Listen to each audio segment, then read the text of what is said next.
Welcome.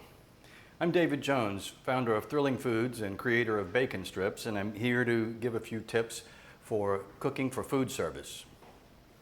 Now, you may want to cook on a flat top or a skillet when you're doing small orders, or you may end up needing to cook a lot.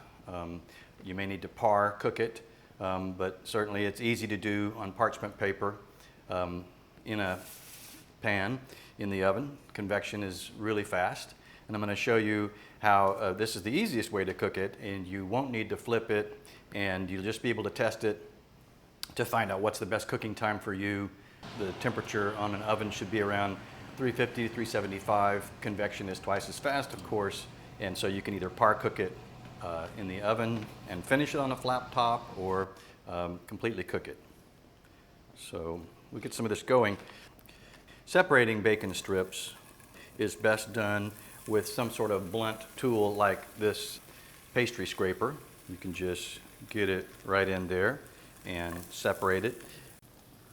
The temperature on a skillet or griddle probably needs to stay at a low medium, otherwise you'll get some burning. There are some sugars due to the maple syrup finish on the top that holds the pepper in place.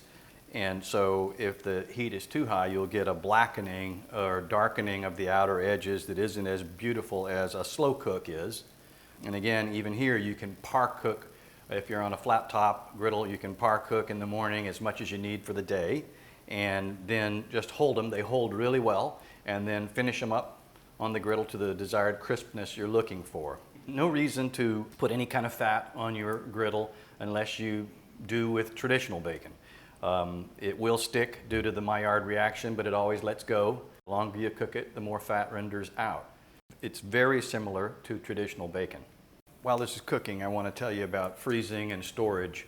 The 6-pound case has 3 2-pound food service packages in them, and that case will have a best by date, but so will each individual package. And those best by dates usually indicate that you are several months out. So you've got a long time at refrigerator temperature, because we found that freezing, it doesn't do well. Freezing harms everything, and freezing will harm the texture of bacon. And because it has an authentic dry salt and smoke cure, you won't need to freeze it.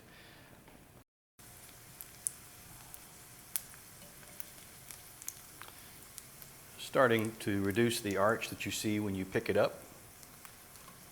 So that's sort of good and chewy, but not particularly crispy. Pretty quickly we'll get to the point where when you pick it up, it's just a gentle arch, kind of like an eyebrow. And that is an indicator that this is going to be, when it cools, both crispy and chewy. Any straighter than that, and it'll be really crispy, and some of the chew is diminished. So it just depends on what you're trying to do. So that's a finished bacon, both crispy and chewy. And if you wanted to par bake it some, you would finish cooking it, or par cook it. You'd finish cooking it with a little bit more of an arch and finish it to this point.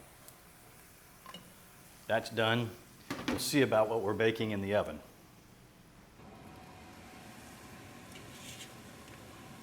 That's a definite good par bake, good curd.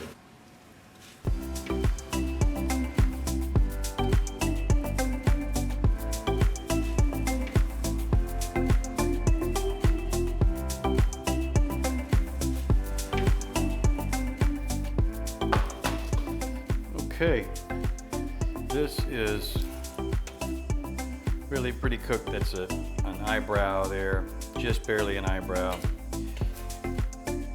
It's been cooling for a second.